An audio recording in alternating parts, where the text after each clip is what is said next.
So, what if you could really understand what makes people tick? Not just your friends or coworkers, but yourself too. That's the whole idea behind Robert Greene's The Laws of Human Nature. And today, we're going to break down some of its most powerful insights. You've probably asked yourself this before, right? Why do we make these self-defeating decisions? Why do we act against our own best interests, get tangled up in drama, or just completely misjudge people?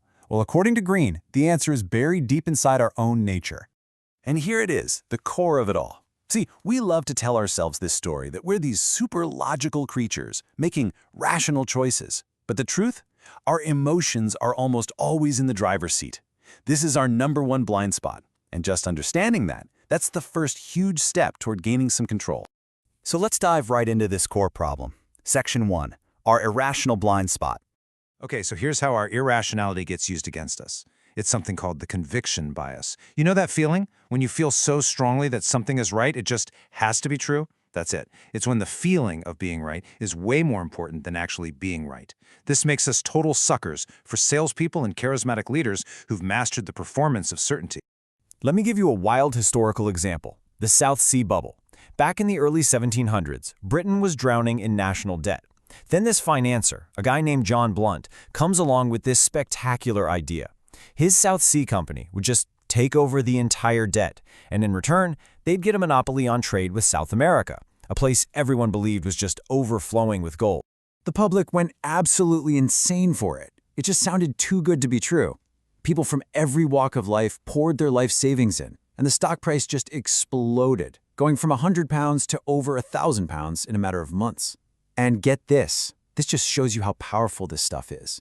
Even Sir Isaac Newton, one of the most brilliant minds in history, got swept up in the hype and lost a fortune. Of course, the bubble burst, and it was a catastrophe. Thousands were bankrupted. It's such a powerful lesson. When that promise of easy money and the pressure of the crowd take over, our ability to think rationally just goes out the window. It's a really dangerous force. So, if we can't always trust our own gut feelings, how do we get better at reading other people? Well, that brings us right to our second section, decoding human nature. Greene's point is that people are constantly telling you how they really feel, but we get distracted by their words. You have to look for the mixed signals. It's that compliment someone gives you while their face is tight in a grimace, or the flattery that comes from someone whose eyes are just dead. Or, and this is a classic, that sudden, awkward silence when you share some good news. That's envy, right there. The words are just a performance. The body language is where the truth leaks out.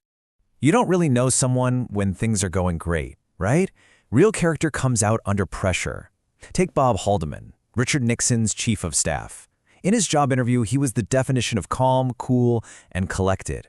But later, when he couldn't find a golf cart for a tour, he completely lost it. He erupted into this hysterical, insulting tantrum. And that tiny moment of stress, a vicious, controlling side of him came out that his polished persona had totally hidden. And here's another really powerful tool for decoding people, understanding the shadow. That's the parts of ourselves that we don't like, so we deny or repress them. And what happens? We often project those exact qualities onto others. The composer Richard Wagner, for example, furiously attacked Jewish composers for being eclectic and sentimental, which were the exact same traits that critics and even his own friends pointed out in his work. So here's a tip. Pay close attention to what people can't stand in others. It's often a map to their own hidden self. So how do we actually get good at seeing all these signals? How do we train ourselves? Well, the answer is the focus of our third section, the power of observation. The absolute master of this skill was a man named Milton Erickson. As a teenager, he got polio and was completely paralyzed. He couldn't move, he couldn't speak. All he could do was lie there in his bed and watch his family. He was forced to rely only on his eyes and ears, and because of that, he became a master at reading what Greene calls the second language, the whole world of nonverbal communication. And I mean, his skill was just on another level. A woman came to him for therapy once, and Erickson just noticed how she was sitting, with one foot locked tightly under the opposite ankle. From that one little gesture, he could tell she felt trapped in her life. He just looked at her and said, "So you're having an affair?" And he was right. He was reading the story her body was telling, even when her words were trying to hide it. Now, to really appreciate how amazing that is, listen to this story. Erickson once asked a group of medical interns to just sit and observe a patient for 3 hours and to find a clue about her condition. 3 hours later, not a single one of them had noticed the most obvious fact in the room. Both of her legs had been amputated. Most of us, honestly, are like those interns, so lost in our own heads that we completely miss what's right in front of us.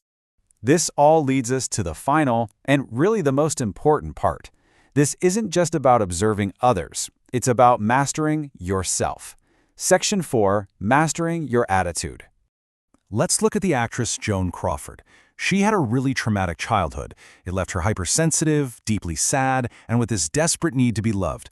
In Hollywood, those things should have been a career killer. But Crawford did something incredible. She observed herself objectively. And here's the genius part. Instead of hiding those weaknesses, she turned them into strengths. She channeled all that sadness into her roles. She aimed that desperate need for love right at the camera and audiences felt it. She turned her hypersensitivity into an antenna for what her directors want.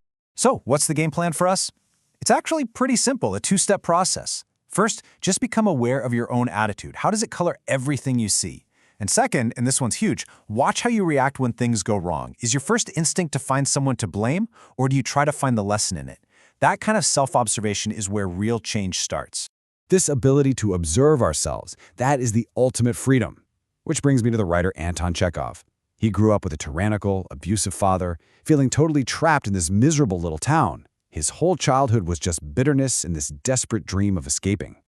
After his father had to flee town because of debts, Chekhov found himself still stuck. Same house, same corner of the same room. Physically, nothing had changed at all. But then, something just clicked. He started looking at the people in his town not with anger, but with a writer's curiosity. And all of a sudden, that corner wasn't a prison anymore. It was his kingdom.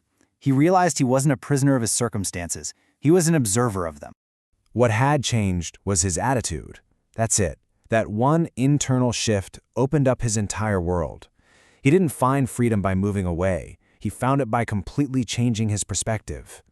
Look, your circumstances, that's the outside world. A lot of that you can't control, but your attitude, your perspective, that is your kingdom. You're the one on the throne. So the only real question is, how are you going to rule it?